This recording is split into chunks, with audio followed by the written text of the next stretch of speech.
Hello all, welcome back to NSMX. So today we are going to take the next example on the Gram-Schmidt process. So again the question is same as we learned the example in the previous video. Use Gram-Schmidt process to obtain the orthonormal basis spanned by these vectors in the standard inner product spheres. So again start with the W1. W1 is equals to V1. It is 1, 1, 1, 1. Then W2 is equals to the formula V2 minus inner product of V2 W1 upon inner product of W1 W1 into W1. So for this we have to calculate this inner product and this inner product. So inner product of V2 with W1 is equals to inner product of V2 is 1, 2, 4, 5, comma W1 is 1, 1, 1, 1. So this will give us 1 into 1 it is 1, plus 2 into 1 it is 2, 4 into 1 is 4 and 5 into 1 is 5. So 1 plus 2 is 3, 3 plus 4 is 7, 7 plus 5 is 12. Then inner product of W1, W1 it is nothing but norm of W1 square. So it is 1 square plus 1 square plus 1 square plus 1 square. It is 4. So therefore W2 is equals to V2 1, 2, 4, 5 minus inner product of V2 W1 it is 12 upon inner product of W1 W1 it is 4 into W1 it is 1, 1, 1, 1. So we will get 1, 2, 4, 5 minus 12 upon 4 it is 3, multiply 3 inside, so we will get 3, 3, 3, 3. So we will get here 1 minus 3 it is minus 2, 2 minus 3 it is minus 1, 4 minus 3 it is 1 and 5 minus 3 it is 2. So this vector W2. Then after that W3 is equals to formula V3 minus inner product of V3 W1 upon inner product of W1 W1 into W1 minus inner product of V3 with W2 upon W2 W2 into W2. So for that we have to calculate all these inner products. So first of all inner product of V3 with W1 it is equals to V3 is given as 1 minus 3 minus 4 minus 2 and W1 it is 1, 1, 1, 1. So we will get here 1 into 1 1 minus 3 minus 4 minus 2. 1 minus 3 it is minus 2 minus 2 minus 4 it is minus 6 minus 6 minus 2 it is minus of 8. Then we already calculated this inner product of W1 W1. It is we will get as a 4 here. Then this term inner product of V3 with W2. V3 is again 1 minus 3 minus 4 minus 2. W2 we calculate here. It is minus 2 minus 1 1 2. So taking the product, so we will get 1 into minus 2 it is minus 2, minus 3 into minus 1 it is plus 3, minus 4 into 1 it is minus 4, minus 2 into plus 2 it is minus of 4. So we will get here minus 2 plus 3 it is 1, 1 minus 8 it is minus of 7. And then this term inner product of W2 comma W2 it is norm of W2 square. It is nothing but W2 is this is W2, so it is minus 2 square plus minus 1 square plus 1 square plus 2 square. It is 4 plus 1 plus 1 plus 4. It is 10. So put all these values in the W3, therefore we will get W3 is equals to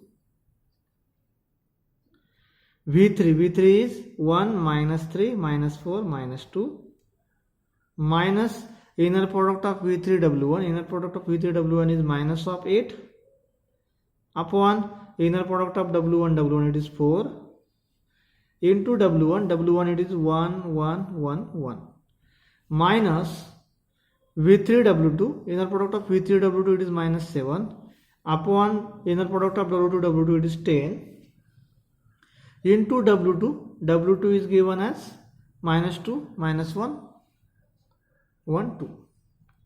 Minus 2, minus 1, 1, 2. So by simplifying this, we will get 1, minus 3, minus 4, minus 2. Now this minus sign and this minus side becomes plus. 8 upon 4 is 2. So when you multiply these two insides, you will get 2, 2, 2, 2. Again minus minus becomes plus. 7 by 10 multiply inside, so you will get, so plus sign inside the bracket, minus 7, minus minus plus, 7 into minus 2, minus 14 by 10. Then 7 by 10 into minus 1, so minus 7 by 10. 7 by 10 into 1, it is 7 by 10. And 7 into 2, that is 14 by 10. Now by simplifying this, so 1 plus 2, it is 3. 3 minus 14 by 10, this is our first term. Comma, minus 3 plus 2, it is minus 1, minus 7 by 10, this is our second term. Then minus 4 plus 2, it is minus 2 plus 7 by 10, it is third term. And minus 2 plus 2, 0 plus 14 by 10, it is fourth term. So by simplifying, 10 into 3, it is 30 minus 14, it is 16 by 10. Then minus 10 minus 7, it is minus 17 by 10. Then minus 20 plus 7, it is minus 13 by 10. And here is 14 by 10.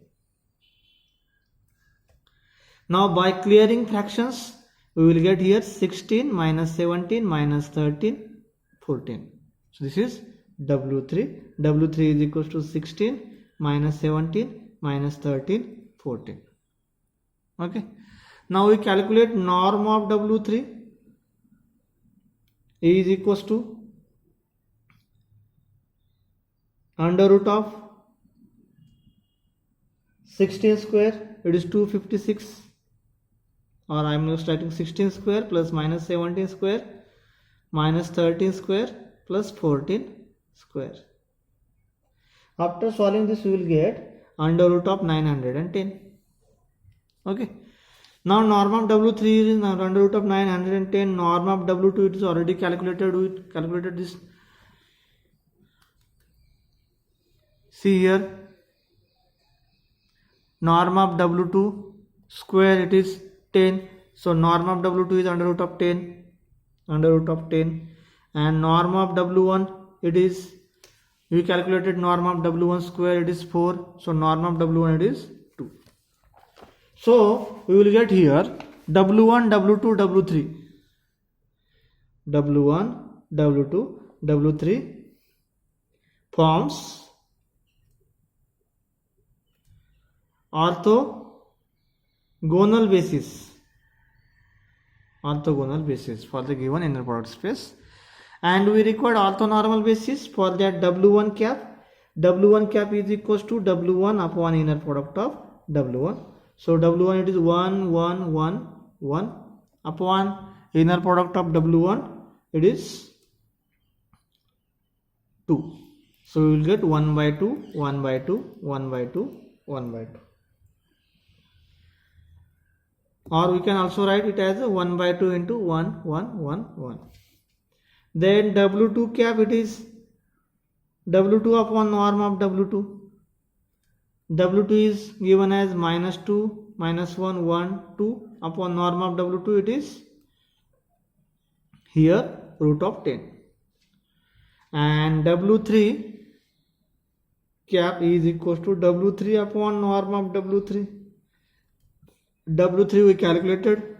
Here W3 it is 16 minus 17 minus 13, 14 upon under root of 910. So this is our W3 cap. So W1 cap, therefore W1 cap, W2 cap, W3 cap forms orthonormal basis.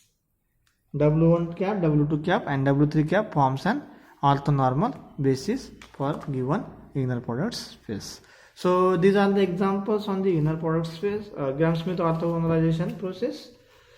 So we have to solve some examples for practice. So see, these are the examples. This is exercise number 3.6. We have to solve this exercise for the practice. Solve first example. Consider usual basis of R cube. That is set E as vector E1 it is 1 0 0, vector E2 as a 0 1 0, and vector E3 as a 0 0 1. We have to check whether E is orthogonal. So how to check whether E is orthogonal? We have to check whether E1 and E2 are orthogonal. That means their inner product must be 0. E1 and E3 must be orthogonal. That is their inner product is 0. And E2 and E3 inner product must be 0. Then only you can say E is orthogonal. So check all these inner products. Also check whether E is orthonormal. So we have to check whether norm of E1 is 1, whether norm of E2 is also 1, and whether norm of E3 is also 1. If all these norms are also equals to 1, then you can say that E is also orthonormal vector. Then second question, consider the set in R cube. Yes, that is U, V, W, 3 elements are given. Show that S is orthogonal. So same way we have to check, or we have to show that inner product of UV equals to 0, inner product of UW equals to 0, and inner product of VW equals to 0. Next sub question is S is the basis of R cube. So all that basis, we know that to show or to check whether the given set is the basis of R cube, we have to check the two conditions. First one is whether the given set spans R cube. So you have to check whether these three vectors spans R cube by considering C1U plus C2V plus C3W is equals to any element, that is any element of R3 ABC.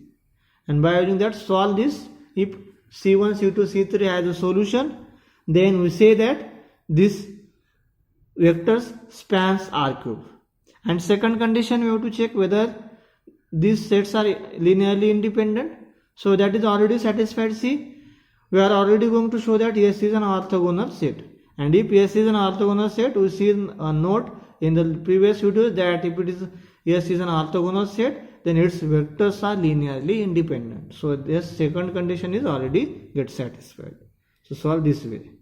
Then third example, consider the set in R⁴.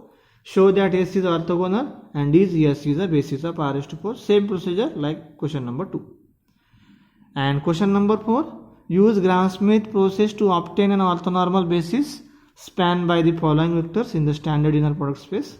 So there are 4 questions. Out of that, we already covered this 4th number question in the videos. You have to solve these first 3 questions. Find out the orthonormal basis by using Gram-Schmidt process.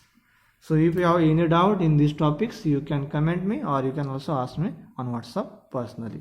Thank you for watching video.